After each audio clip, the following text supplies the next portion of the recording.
नमस्कार। आज हम एक थोड़ी दुखद खबर पे बात कर रहे हैं। असम के जाने माने गायक ज़ुबीन गर्ग, उनका अचानक निधन हो गया है। हमारे पास इस पर एक न्यूज़ रिपोर्ट है जो जो पूरी घटना बताती है।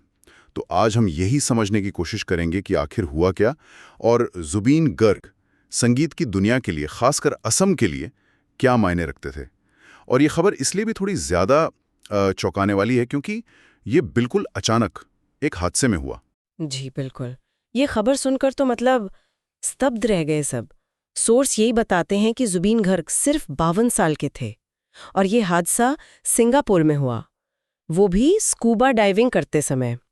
इतनी कम उम्र में जाना वाकई बहुत दुखद है। हाँ, और रिपोर्ट में जो डिटेल्स हैं वो भी काफ़ी परेशान करने वाली हैं कि उन्हें समुद्र से पुलिस ने निकाला और फिर अस्पताल ले जाया गया। लेकिन शायद तब हाँ, तब तक शायद बहुत देर हो गई थी, उन्हें बचाया नहीं जा सका। वो असल में सिंगापुर गए थे नॉर्थ ईस्ट फेस्टिवल के लिए। वहाँ 20 सितंबर को उनका परफॉर्मेंस भी शेड्यूल्ड था। अच्छा। फेस्टिवल के ही एक प्रतिनिधि ने बताया है कि स्कूबा डाइविंग के वक्त उन्हें सांस लेने में बहुत ज्यादा दिक्कत हुई। हाँ। उन्हें फौरन सीपीआर वगैरह दिया गया, सिंगापुर जनरल अस्पताल भी ले गए। लेकिन वहाँ भारतीय समय के हिसाब से दोपहर के करीब 2:30 बजे आईसीयू में डॉक्टरों ने उन्हें मृत घोषित कर दिया। सब कुछ बहुत तेजी से हो गया। ज़ुबीन गर्ग का नाम सुनते ही मुझे लगता है बहुत से लोगों को एकदम से गैंगस्टर फिल्म का वो गाना याद आता होगा, या अली। हाँ बिल्कुल, या अली तो जबरदस्त हिट था। उसी से उन्हें पूरे देश में पहचान मिली थी, पर उनका काम तो उससे कहीं ज्यादा था। सही कहा आपने। या अली ने उन्हें बॉलीवुड में एक पहचान दी, पर वो सिर्फ एक गाने के कलाकार नहीं थे। उसके बाद भी उन्होंने कई अच्छे गाने गाए। आपको याद होगा क्रिश 3 का दिल तू ही बता, अरे हाँ हाँ। और हमारी अधूरी कहानी का ये कैसी जगह। फिर अभी हाल ही में एक फिल्म आई थी, वो भी दिन थे, उसमें रूठूं गाना था। हाँ। तो ये गाने दिखाते हैं कि उनकी आवाज में कितनी रेंज थी, कितना इमोशन था। बिल्कुल, और ये बात उनके निधन पर जो प्रतिक्रियाएं आ रही हैं उनसे भी साफ पता चलती है। सिर्फ असम से ही नहीं बल्कि पूरे देश से लोग दुख जता रहे हैं। हाँ बिल्कुल।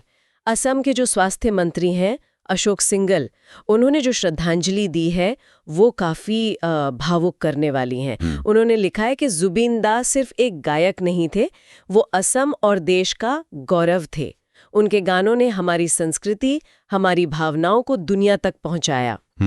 उन्होंने ये भी लिखा कि उनके संगीत में पीढ़ियों को खुशी और सुकून मिला है।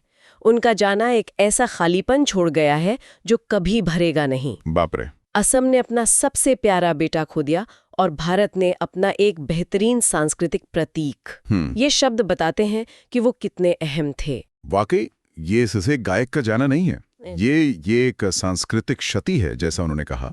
और पीढ़ियों का जिक्र करना दिखाता है कि उनका संगीत कितना टिकाऊ था, कितना गहरा जुड़ा था लोगों से। और यही तो बात है, उनका संगीत सिर्फ एंटरटेनमेंट नहीं था, वो असम की मिट्टी की खुशबू, वहाँ की भावनाएं लेकर आता था। और उनका इस तरह अचानक चले जाना, वो भी एक ऐसे हादसे में, ये बात और दुखद हो जाती है।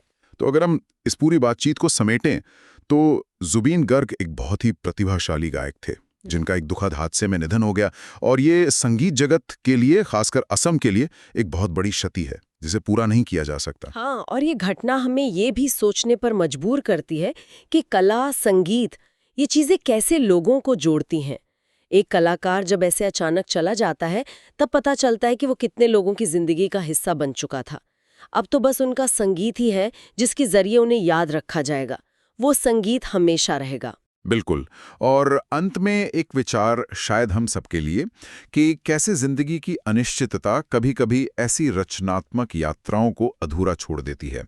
ये हमें विरासत और जीवन कितना क्षणभंगुर है इस पर सोचने को मजबूर करता है, खासकर उन लोगों के लिए जो अपनी कला से दूसरों तक खुशी पहुंचाते हैं।